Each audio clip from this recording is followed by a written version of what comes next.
a naturalistic worldview, in my point of view, is one that is very personal, first of all, and it is informed by science, which is naturally something, a study of something, collection of knowledge.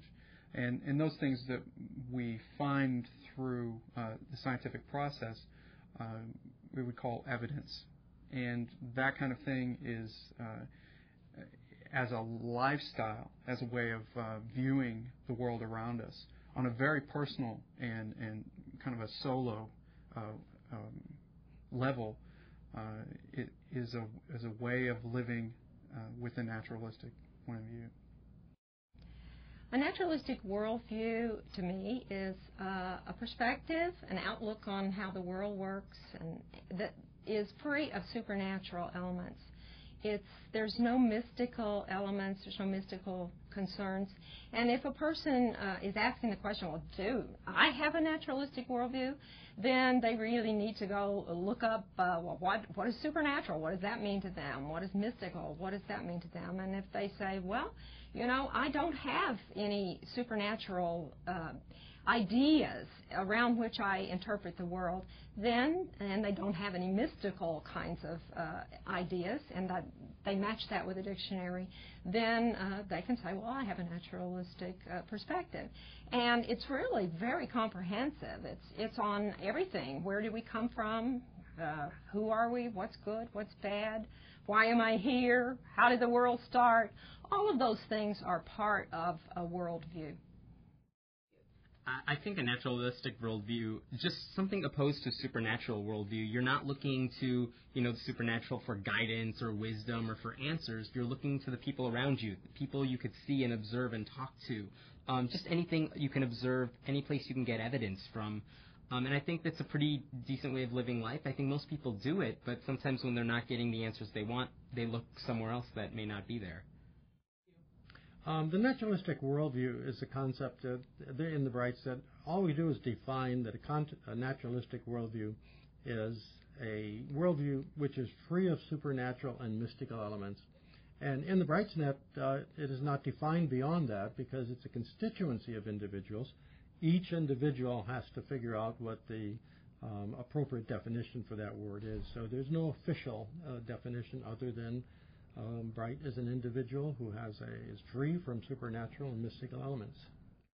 It's the idea that we live in a wonderful but entirely natural world, that it obeys the laws of science. There are no miracles. Now, it might be that there are miracles, but the only way to tell is to adopt a naturalistic worldview and then look. And so far, we haven't found any miracles, and some pretty good reasons to suppose they don't occur.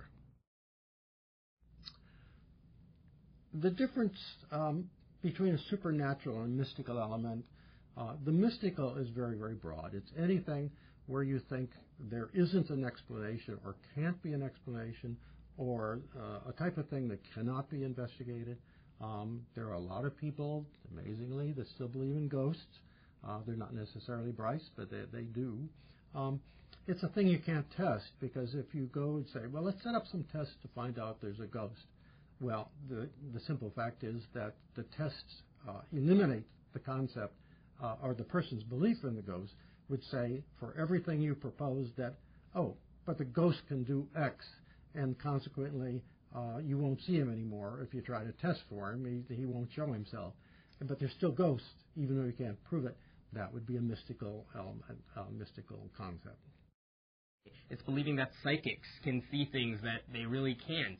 I come from an Indian background. There's a lot of cultural aspects of it where, people have so many mythological beliefs, so many supernatural beliefs. I mean, just going to any Indian wedding, they have so much spiritual, nonsensical stuff to me that, not believing in God is the least of my worries when I go to one of those. It's all this stuff that is so supernatural that, I just go there and I feel totally lost because I can't understand how everyone believes in that. Even things like meditation and the benefits that people get from that kind of thing, I think those things can be proven have merit scientifically through scientific process. So I think that a naturalistic worldview encompasses all the things of nature that we can observe. Well, some people find that nature is a religious experience for them. They stand in awe at a sunset. They stand in awe at the face of a baby. And we know that this is natural in our world, to find beauty in these things.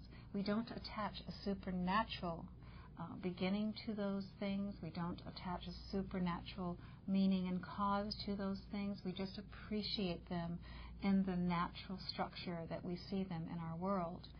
And yes, probably a religious person could relate to the term bright because of that awe feeling. But we do not worship or believe in a dogma or go consult a holy book to make our naturalistic decisions on how to live a good life, how to live a moral life, and how to live a life of happiness, giving happiness to others, because we know it's a natural world.